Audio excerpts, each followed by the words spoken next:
I have no idea why these two love each other, but this is the story of how they figured it out.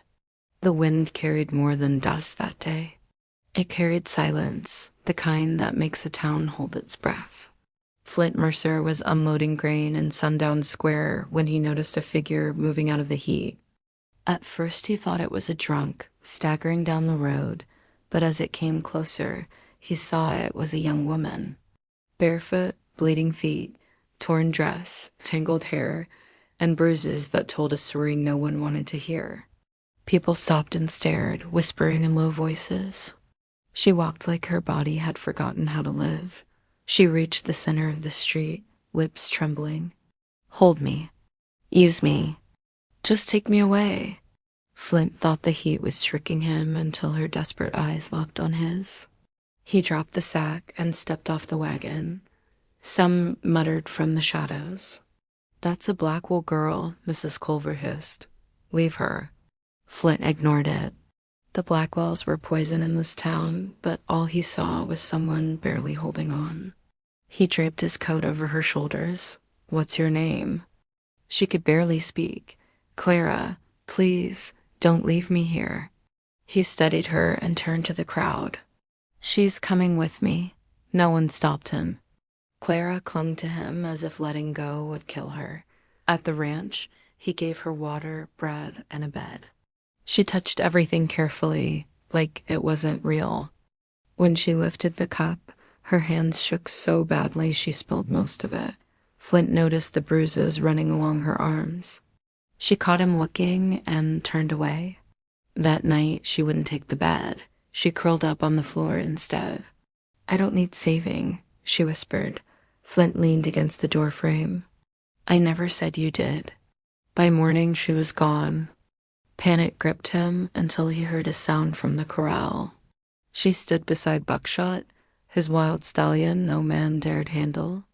The horse, usually mean as fire, stood calm under her touch. "You're like me," she whispered to the animal. "Nobody believes you can change." Flint stepped closer. "Clara," she startled, apologizing like she'd been caught. He shook his head. "You're safe here." She blinked back tears. "You don't know what I've done." His voice stayed steady. "I'll judge you by today, not yesterday." She fell against him, sobbing until she could barely breathe. Days turned into weeks. Clara began to soften.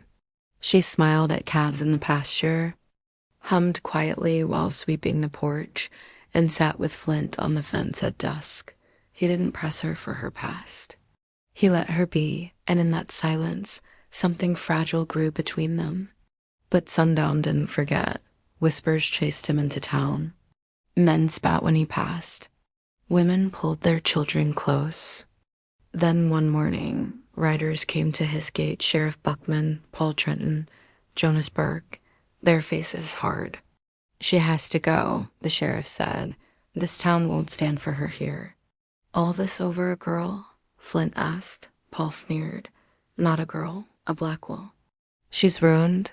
You keep her, you're ruined too." Flint's jaw tightened. Maybe the problem isn't her. Maybe it's you. Jonas spat. "She drag you down?" Before Flint could answer, Clara stepped out. Pale, trembling, but straight-backed. "It's all right," she said. "I'll leave." Flint's heart twisted. "Clara," she shook her head. "You saved me already. That's enough." The men watched as she walked past them, barefoot still, his coat slipping from her shoulders. Flint wanted to drag her back, but he saw the truth in her eyes. She wasn't leaving from fear. She was leaving because she wouldn't let him pay her price.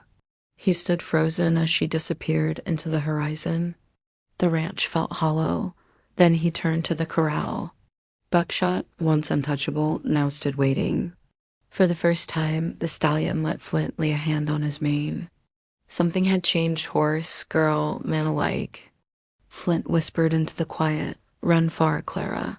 Run where no one can hurt you. And if you ever come back, this place will still be yours."